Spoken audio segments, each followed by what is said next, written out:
Sa kung ano-anong mga nausong dance challenge nitong mga nakaraang buwan, walang inurungan dyan ang tambalang Bigel o Bianca Umali at Miguel Tan Felix. Pati na ang sangre na si Sanya Lopez. Sa pagdiriwang sa linggong ito ng Araw ng Kalayaan, sa tulong ng Bayanihan National Folk Dance Company, ang Bigel at si Sanya kakasa sa ating Pinoy Folk Dance Challenge. Ang Bigel susubukan ng sayaw sa bangko at tinikling. Habang si Sanya naman magiging prinsesa sa sayaw ng mga maranaw, ang singkil. Kakayanin kaya nila?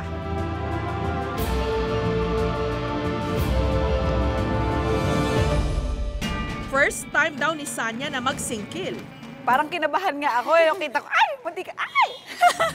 Bagamat kinakabahan, hindi raw siya natatakot maipit sa gitna ng mga nagpapalakpakang kawayan. First time ko itong gagawin, kinakabahan ako, pero kaya natin ito. Ibalik ang brilyante. Ang singkil, halaw sa epikong maranaw na Daranggen.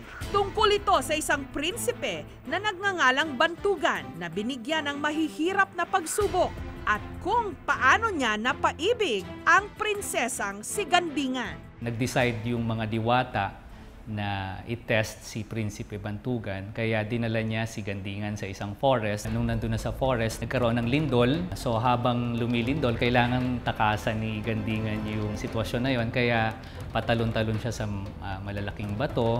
So nakita ito ni Prinsipe Bantugan at na-amaze siya kung paano tumakas si Gandingan. Kaya yung mga ginagawa sa singkil dance, yung pag-clap nung bamboos, sabi nila it represents yung earthquake, yung pagtakas ni Prinsesa Gandingan, pati yung paggamit ng pamaypay ay nagre-represent ng hangin. Nung kinoreograph na to ng ating late national artist din na si Ma'am Lucrecia Urtula. Tapos yung anklet, yan yung bells mo, yan actually tinatawag natin as singkil. So alam nyo na, ito pala ang tinatawag na singkil.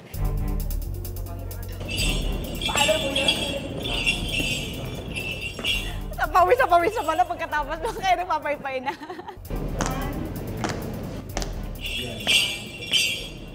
Ay, galing ka na. Okay. Yan. Pwede kang mag-travel. Yan. Baba mo siya. Ay, baba. Yan. Ang Teen Love Team at Mulawin Stars na sina Bianca Umali at Miguel Tan Felix, dinaga ang dibdib. Nung nalamang ang una nilang sasayawin, sayaw sa bangko. Magandang araw sa inyo. Ako si Pagaspas. Ako si Angel. Ako naman po si Luis Luis. Vince. Pinagagalak namin makilala kayo. Kahit nakakapagod, tila nag-enjoy naman ang dalawa. Tinuruan din silang magtinikling.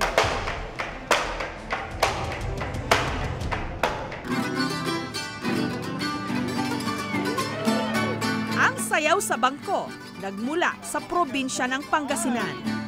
Mahilig ang Pinoy sa pagpapasikat. Part yan ng desire nating mga Pilipino na maipakita yung kagalingan sa pagsasayaw. Napakahirap daw nitong sayawin, lalo pat masusubukan dito ang galing sa pagbalanse, sa pagpapaikot-ikot,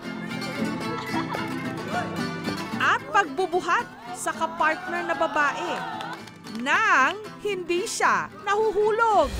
Ayon kay Bong Jose, dance director ng Bayanihan Dance Troupe, may dalawang bersyon daw ng sayaw sa bangko. Sa bersyon ng Pangasinan, sumasayaw ang pares sa iisang bangko. Sa bersyon naman ng Dumaguete, mas challenging ito dahil ang pares nagsasayaw sa dalawa o higit pang magkapatong na mga bangko.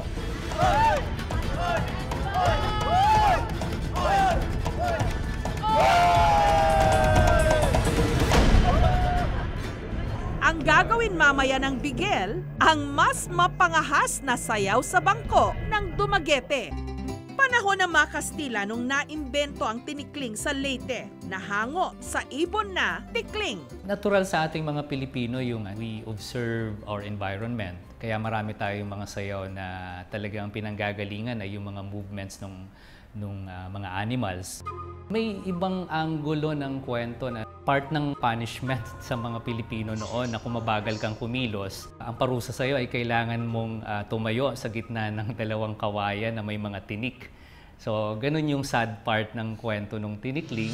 At handa na ang mga kumasa sa ating Pinoy Folk Dance Challenge. Presenting Sanya Lopez, Dancing Singkil.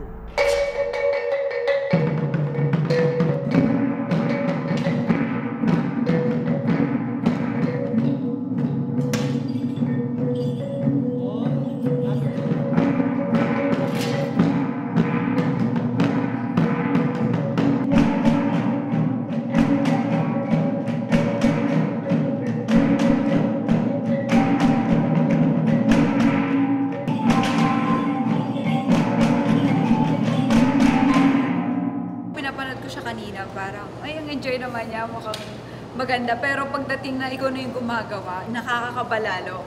Though nung pinapanood ko siya, kinakabahan ako kasi alam kong gagawin ko yun. Kailangan lagi kang chin up, bihira ka lang dapat actually tumingin sa baba. Pero since ako, first time ko, medyo hindi ko maiwasan na, oops, teka lang. Hindi rin patatalo ang bigel sa kanilang sayaw sa bangko at tinikling.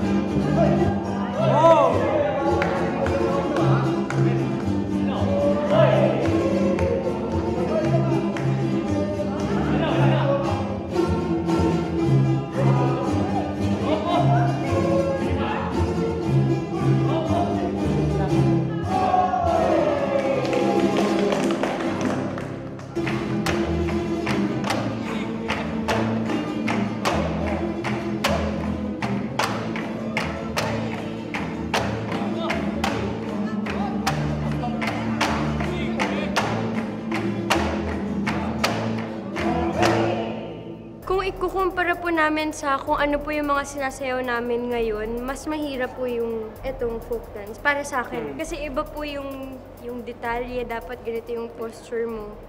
Iba, mas Saka mahirap. ito talaga yung kultura natin mga Pinoy. So dapat mas binibigyan nating pansin. Challenge nga talagang sayawin ang mga katutubo nating sayaw. Hindi madaling gawin, buwis buhay pa nga. Pero ang tunay talagang challenge sa ating lahat, panatilihing buhay ang mga ito nang hindi malimutan ng henerasyon ngayon at ng mga susunod pa.